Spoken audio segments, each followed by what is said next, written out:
What's good? Welcome back to Dreams Academy. I am Eames. That was a really cheesy intro. I sound like a talk show host or something. But anyway, welcome to Dreams Academy, where I give you practical tips on, how to make it as an artist. I know a lot of stuff out there gives you these tips, but it's like, I don't know, it's not for guerrilla artists, the real bottom of the bottom, So I'm gonna try to give you some tips on how I go around the country and tour and how I've been able to be relatively successful financially being an independent musician. So let's jump into it. Today, I kind of want to talk about something that's I feel like some artists may know about, but I don't think some artists explore it enough, and that is your ability and flexibility to play other markets. So let me kind of elaborate on what I'm talking about. A lot of artists come into the scene playing traditionally bars and like clubs. If you're a rapper, I know you play a lot of clubs and maybe local hip hop showcases. If you're a singer-songwriter, you play a lot of bars and a lot of open mics, which are usually in bars. And I think one of the key things that's holding artists back is not being able to explore other markets. Now, when I say other markets, I mean obviously colleges, fairs, and festivals. But there's a third one that I want to talk about, which is like the conference market. And there's a lot of other markets. There's cruise lines. There's going into high schools. There are, I guess it kind of goes into conferences, but like tech summits and all types of summits. So the key thing here with each of these, especially when we go into fairs, festivals, conferences, summits, is your story and kind of your background. It kind of pulls away from the music and goes more about your story. So, for example, for those of you that don't know, I am a ukulele loop artist. So I sing, write songs, used to be a rapper, but I play ukulele through an assortment of different foot pedals, all battery powered. That's important. And that's how I create music on stage, all live. So you would think, okay, one man band, maybe I play, I don't know, restaurants, obviously bars. I could probably play some smaller festivals.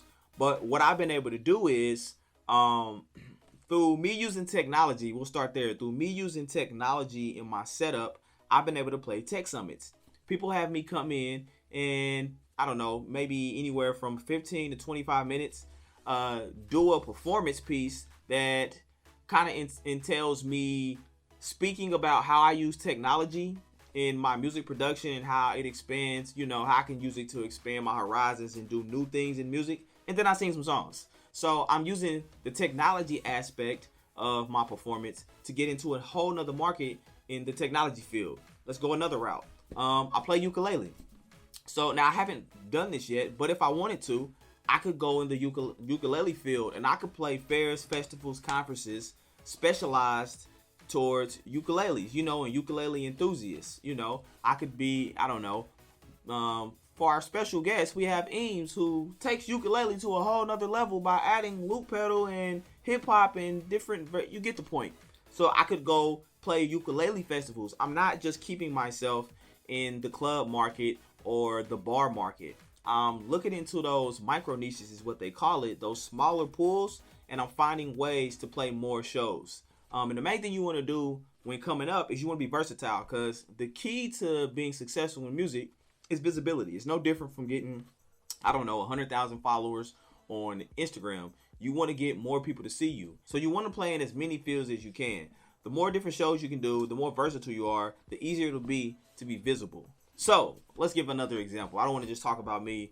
Let's say you're a singer-songwriter, which I think maybe, I don't know, 80% of every person is. Even rappers are singer-songwriters nowadays. What you want to do is figure out what's your story. Make your story unique. And everyone has a unique story. You just need to figure out what part of your story is unique. So I'm just going to pull something out the crack of my behind. If you are I don't know, let's say you're a singer-songwriter and you're a single mother of 3 that knits, okay?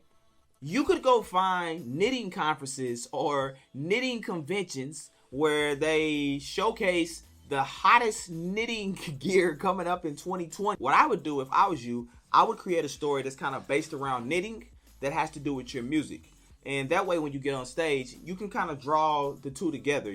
Maybe have a song about knitting. I don't know. I don't know anything about knitting. So, but you want to have an element, you want to have an aspect and an element of your story that goes along with these different conventions, kind of like I did with ukulele and technology in what I do. A lot of artists don't get booked enough simply because they're not versatile enough, you know? And I'm gonna talk about rappers for a second. I know a lot of rappers, at least where I'm from, they don't want to clean up their lyrics and I am who I am. And that's all great, fine, and dandy.